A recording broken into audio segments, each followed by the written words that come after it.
एक बार एक डॉक्टर बहुत ही महान सर्जन बन जाता है। इतना महान कि उसके पूरे देश में सर्जन का प्रेसिडेंट मतलब अध्यक्ष बन जाता है।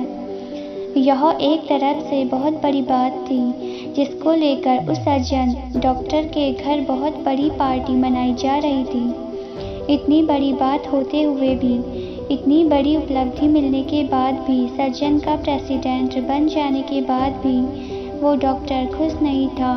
आखिर क्या वजह थी कि वो खुश नहीं था? उसे उदास देखकर उसके कुछ दोस्तों ने उससे आकर पूछा, तुमने इतनी बड़ी उपलब्धि प्राप्त की है जिसके बारे में कोई दूसरा सपने में भी नहीं सोच सकता। तुम इतने बड़े सर्जन बन चुके हो, फिर भी इतने उदास क्यों हो? तो उस डॉक्टर ने कहा, जो उपलब्धि मैंने प्राप्त की है, मैं आज एक सर्जन का प्रेसिडेंट हूँ, लेकिन मुझे ये नहीं बनना था। इसमें मुझे कोई भी रुचि नहीं है। मैं कभी भी सर्जन बनना नहीं चाहता था, लेकिन अब मैं इससे निकल भी नहीं सकता हूँ, क्योंकि अगर मैं असफल हो गया होता तो शायद मेरे पास एक और मौका होता जिसमें मैं वो कर सकता था जिसमें मुझे रुचि है। अब मैं एक ऐसी चीज़ से बच गया हूँ जिसमें मुझे कोई मज़ा नहीं आता, कोई खुशी नहीं मिलती, कोई मन नहीं लगता। तो उस डॉक्टर ने कहा, सभी लोग मेरा सम्मान तो कर रहे हैं, लेकिन मैं खुद का सम्मान नहीं करता। मैं बस लोगों की नज़रों में उठ गया हूँ, लेकिन मैं खुद की नज़र में गिर गया हूँ। मुझे एक डांसर बनना था, लेकिन मेरे माता पिता, मेरे घर वाले सभी इसके खिलाफ थे।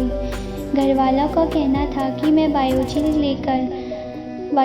लेकर पढ़ाई पर ध्यान दूँ। इस तरह से मैंने घर वालों की सुन ली। मैं कमज़ोर था, मुझ में उस वक्त घर वालों की बात मानने की क्षमता थी और पढ़ लिख कर एक महान सर्जन बन गया और मेरे डांसर बनने की इच्छा अधूरी रह गई। और आज भी मुझे डांसर बनने की इच्छा होती है, लेकिन अब वो वक्त नहीं रहा। मेरे हाथ से वो वक्त चला गया जिस वक्त मैं घर वालों से लड़कर हिम्मत करके डांसर बनने का करियर चुन सकता था। मेरे पास वो हिम्मत उस वक्त नहीं थी।